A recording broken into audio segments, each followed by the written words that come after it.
આ સેમ આવા બીજા બી થોડાક મિથ છે કે આલ્કોહોલ રિલેટેડ, કે આલ્કોહોલથી જ આ લંગ્સને ખરાબ થાય છે, બરાબર? તો આ વાતમાં કેટલી સચ્ચાઈ છે?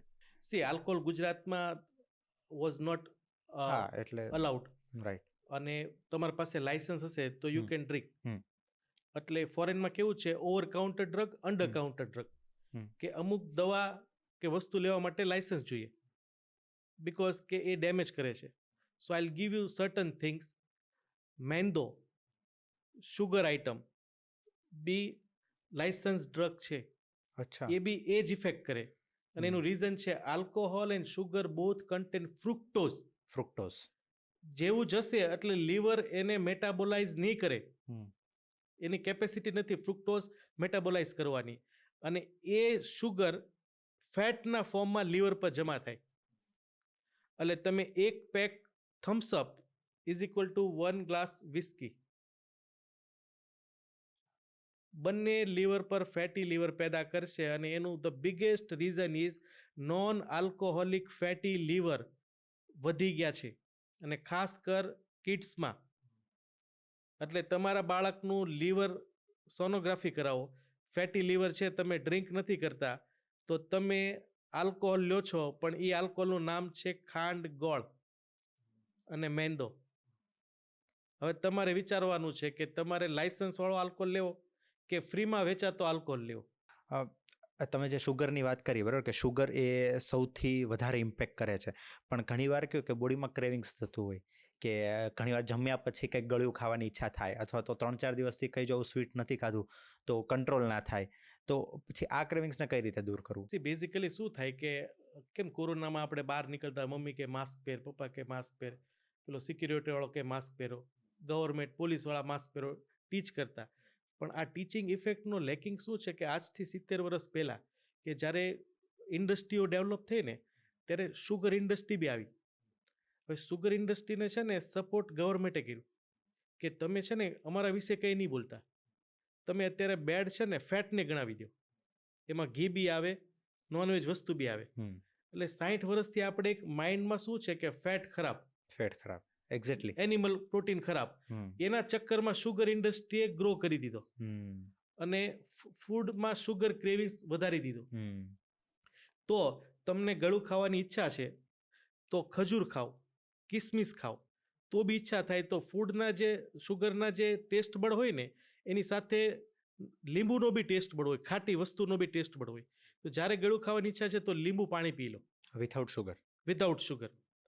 અને એનો બી એક વસ્તુ, બીજો ઉપાય છે કે એવા વ્યક્તિ જે શુગર બહુ જ ક્રેવિંગ થાય છે, તો શાર્દુલિકા પાવડર આવે આયુર્વેદિક, શાર્દુલિકા પાવડર, યસ યસ, એ એક ચપટી જીભ પર મૂકીને ચૂસો, થોડો કડવો લાગશે પણ તમારું શુગરનું ક્રેવિંગ જતું રહેશે. એટલે એ ટાઈમ માટે જ દૂર કરશે કે ધીમે ધીમે પરમેનન્ટ? ઇન શોર્ટ, તમે ટેબલ પર છો અને કઈ મીઠાઈ છે તમારે ખાવી છે, તો આ જેવો પાવડર તમે ચૂસશો ને એટલે તમારે ખાવાનો મૂડ જ જતો રહેશે.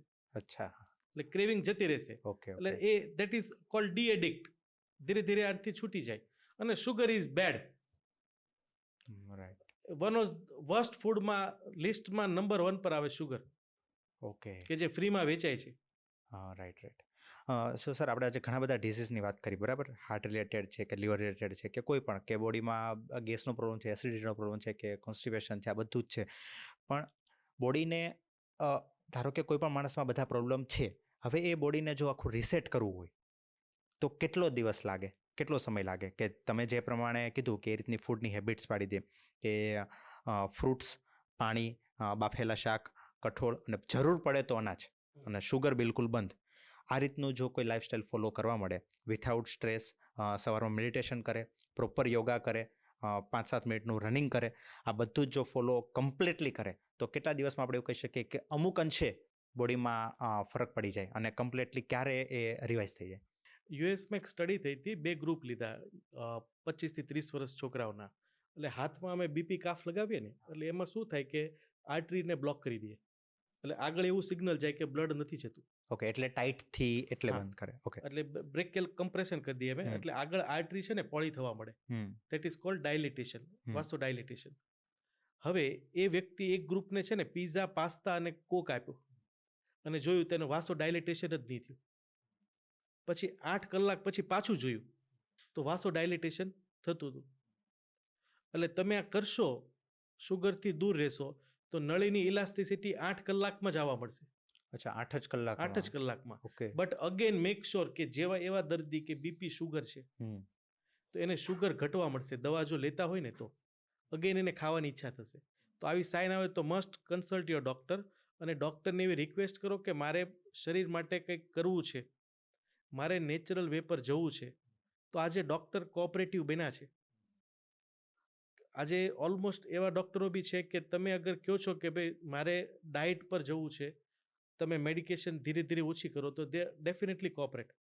એટલે આજે ડૉક્ટરને શુગર બીપી હોય ને તો ઓલવેઝ કન્સલ્ટ કે ભાઈ હું આ રીતે આ પ્લાન્ટ બેઝ કે વીગન કે ડાયટ કરું છું અને મને રિઝલ્ટ દેખાય છે, તો એ દવા એની ઘટાડતા જાઓ. But result is within 8 hours. Okay 8 કલાકમાં જ એક રિઝલ્ટ દેખાવાનું Definitely. શરૂ થઈ જાય. અને આપણે એવું બી કહી શકીએ કે એક વીક પછી લગભગ 50% જેટલા પ્રોબ્લેમ સોલ્વ થઈ જાય. હા, એમાં એક તો તમે વેઇટ ચેક કરી શકો. હમ. આજે વેઇટ નોટ ડાઉન કરો, બીપી નોટ ડાઉન કરો, શુગર નોટ ડાઉન હમ. કરો. ફરીથી 8 દિવસ પછી ચેક કરો. આપણને જાતે જ ખ્યાલ આવી જાતે જ જશે. ખ્યાલ અને આવશે. ઘણીવાર કહેવાય ને કે અંદરથી આપણને જ ફીલ થવા મળે કે નહીં બધું સેટ થઈ ગયું છે, એક રૂટીન પાછું આવી ગયું છે. પેલું પ્રત્યક્ષ કો પ્રમાણ ક્યાં છે એ રીતનું. હા અને right. ડેફિનેટલી આવે છે. અમને આવે. પેશન્ટોના અનુભવ છે અને એની પાછળ એક લાર્જ કોમ્યુનિટી બી છે. ગુજરાત બેઝ બી છે, ઇન્ડિયા બેઝ બી છે. એવા કાર્ડિયોલોજીસ્ટ છે કે જેણે પ્રૂવ કરી દીધું કે તમે પ્લાન્ટ બેઝ ડાયટ લ્યો છો તો તમારું બ્લોકેજ પણ રિવર્સ થાય છે. એ હતા ડૉક્ટર ડીન ઓર્નિશ. બિલ ક્લિન્ટનના કાર્ડિયોલોજીસ્ટ હતા. એનું 2 વખત બાયપાસ ફેલ થયું, સ્ટેન્ટ ફેલ થયું, ત્યારે એને ડાયટથી એના બ્લોકેજ રિવર્સ કર્યા. બટ એ સ્ટડી કેવું છે કે ઇન્ડિયામાં હવે એ લેવલનું ભણતર આજે સોસાયટીમાં આપણે એ માહિતી દેવી ને તો બહુ બધું ક્રિટિસાઇઝ થઈ જાય. કેમ કે આજે એક બાયસ લોબી બી થઈ ગઈ છે કે દવાથી જ કરો તમે. અને એ જ રીઝન છે કે હું જે સિટી પર બેસ છું, સુરત સિટી, તો એક એરિયા છે વરાછા, તો એમાં 50-50 મીટરમાં દવાખાના છે. અને એક બીજો બી એરિયા છે કે ત્યાં 500 મીટરના રેડિયસમાં એક દવાખાનું છે.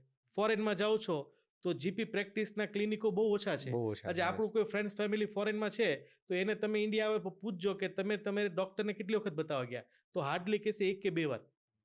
અનવોન્ટેડ ઇમિડિયેટલી એલોપેથિક દવાનો ઉપયોગ તમને બોડીને ડેમેજ કરશે જ.